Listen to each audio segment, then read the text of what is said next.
Everyone, I thought I would have a quick video about the difference between being an advocate and an activist, what makes you an advocate and what makes you an activist.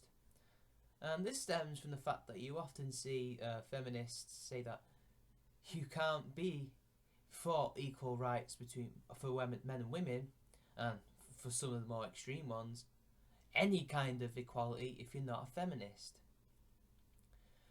And for me, that's flawed logic. For any normal person, that's flawed logic, because you don't. A feminist is, by definition, a female rights activist as well as an advocate. But what's the difference? What is me, a men's rights and women's rights advocate, not quite being a feminist or an activist? I know that sounds a bit muddled, but bear with me.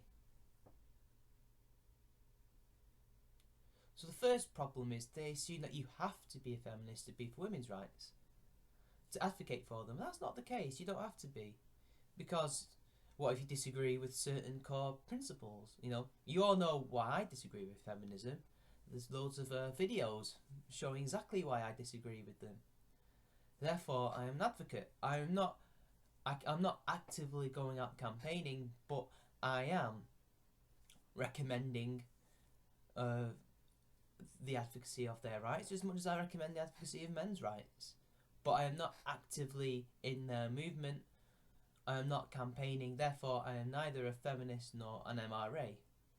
But it seems to me that these feminists, most of them, and to a lesser extent MRAs, it seems that you have to be either one or the other. But why? You don't have to be. It's a fallacy. I mean, it's as if they have the monopoly on equality, which they don't. Now, you see a lot of these feminists employ this flawed logic when they say they're for equality, yet you say, well, are you therefore a men's rights advocate? But they assume you mean an activist. So they'll say no. So then they're immediately saying that they're not for men's rights. Some of them are just pretty, open about it, that they're not for men's rights. A lot of them will say, well, what rights have men not got? Well, the rights to a fair divorce, the courts, I've mentioned them all in my videos. You can all look them up. It's patently obvious. So you could even ask someone in the street, well, okay, are you feminist? Yes. Do you support women's rights? Yes. Do you think men should be equal to women? Yes. So therefore you advocate for men's rights.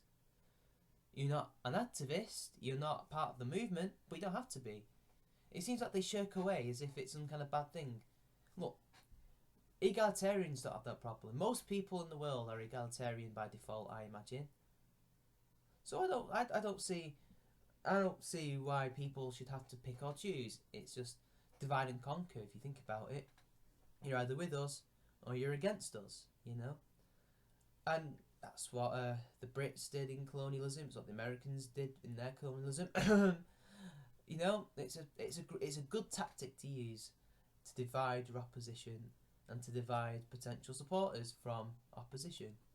Anyway, this is all rambling. This wasn't meant to be a coherent kind of thing, I guess. I'll probably return to this, with a bit more scripted nuance, shall we say. So anyway, have a lovely night or morning or afternoon, wherever you are, people. And until next time, this has been CharmingMan93. Like and share the video, subscribe to my channel, especially if you want to get to 100 subscribers to watch my reply video. So until next time, I will see you later.